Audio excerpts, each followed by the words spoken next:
Welcome to your passion, purpose, and personal brand. I'm your host, Lisa McGuire. Take a breath with me. Let your shoulders soften. Let the pace slow just a little. Because this year has not been normal. Not emotionally, not energetically, not in the ways many of us anticipated this life to unfold. And for a lot of people, this year has quietly changed them. Stripped things down, revealed what no longer fits.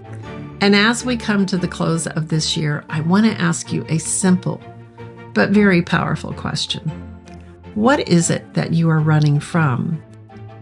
Or what are you running towards? Because the direction matters more than the speed.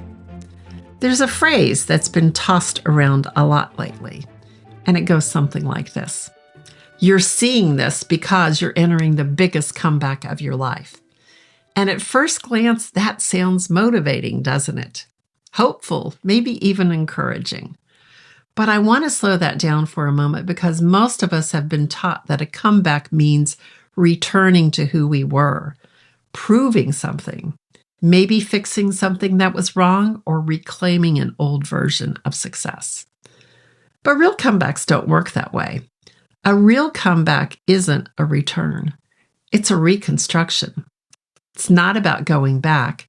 It's about becoming someone who could not have existed before what you just lived through. Sometimes life doesn't break us to punish us. Sometimes it dissolves us so we can reorganize at a deeper level. And if this year took things from you, clarity, certainty, momentum, or even your identity, that doesn't mean you failed. It just means that you were being prepared. So I want to pause here for a moment because if this conversation is resonating, if you feel like you're standing at a threshold, sensing a shift but not quite sure how to name it, you don't have to navigate that alone. Many of you tell me that you never miss the So Much More newsletter. It's where I write in real time about these exact moments. Identity shifts, reinvention, leadership, purpose, and the quiet courage it takes to become who you're meant to be. If you're not on that list, just take a look down below in the show notes or below the video here and make sure you get signed up. It's the most intimate way to stay connected to my work. And for those of you who are looking for deeper support, I want to talk a little bit about one way to work with me. One is the Clarity Path VIP mentorships. It is one-on-one containers for those who are feeling really successful in person, but inside they're misaligned. They're ready for their next evolution. They're uncertain where they're going. And then the other is my Strategic Identity Advisory, which is a year-long partnership for founders, leaders, and professionals who are ready to align who they are with how they work, lead, and show up in the world. There's no rush, just some awareness. Now let's come back to the question and the heart of what we're here for today. Ask most people what they want in life, and their answers start with what they don't want. I don't want more burnout. No more toxic environments for me. No more stress. I'm done with feeling stuck. And no more Sunday dread. And that's not wrong, but it does reveal something important. We've become very good at knowing what we're running from and very disconnected from articulating what we're running toward. Running from something can create motion, but it doesn't create meaning. And without direction, we wander. We stay busy but unfulfilled, productive but disconnected. And when we can't name what we're for, we end up creating from a void. And voids get filled with anxiety, overwork, numbing, or impressive goals that leave us empty at the end of the day. And there's a reason why this matters. And it's not just spiritual or philosophical. Psychology distinguishes the difference between two kinds of goals. There are avoidance goals focused on stopping, preventing, or escaping something. And there are approach goals focused on moving toward a desired state or an experience. And research consistently shows that people who set approach-oriented goals being more likely to stay the course and experiencing well-being.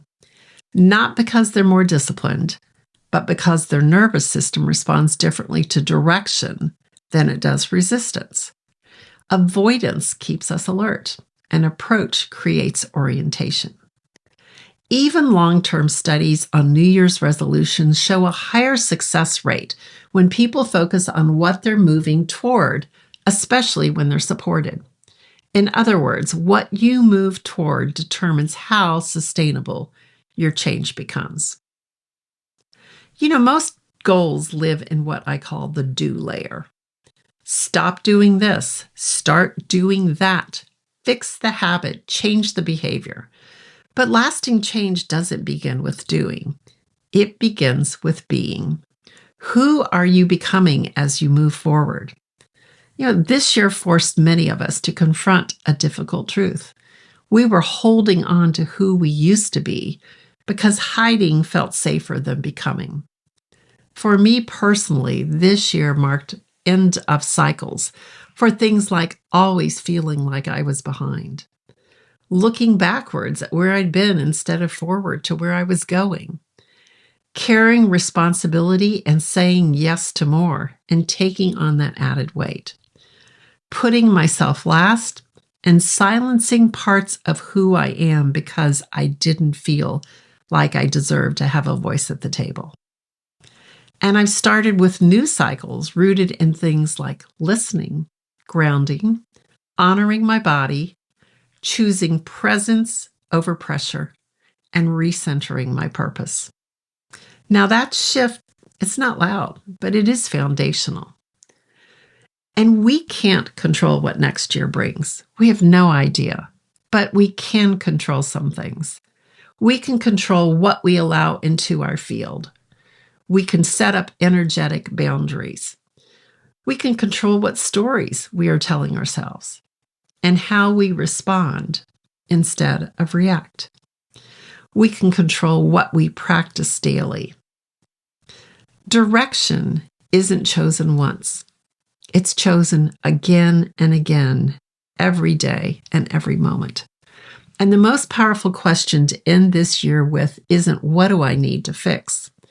It's what am I orienting my life toward? So as we close this year, I want to offer a few gentle reflections. No pressure to answer perfectly. Just notice what opens up for you. Okay, the first one.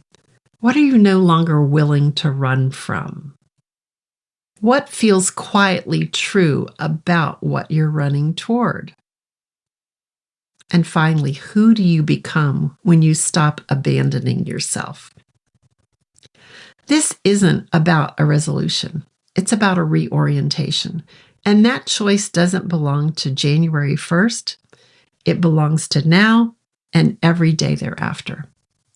So if this conversation resonated with you, I want you to know something. You don't have to have everything figured out to move forward. You only need direction. So if you'd like to stay connected to this kind of reflection and conversation, join my So Much More newsletter. And if you know that you're standing at a turning point, feeling successful on the outside, or maybe looking that way but feeling misaligned on the inside, I offer 2 ways to work with me more closely. One is the Clarity Path one-on-one mentorship, and the other is the Strategic Identity Advisory, a year-long partnership for leaders and founders ready to align who they are with how they lead. So if this episode gave you something to think about, consider liking the video, subscribing to the channel below, and sharing it with someone who might need to hear it right now. So until next time, keep choosing the direction your soul is facing. It's on the way to finding your legendary self. Thank you for joining me here this year on the last episode of 2025. I look forward to joining you next week and in 2026 for your passion, purpose, and personal brand. Thanks for being with me.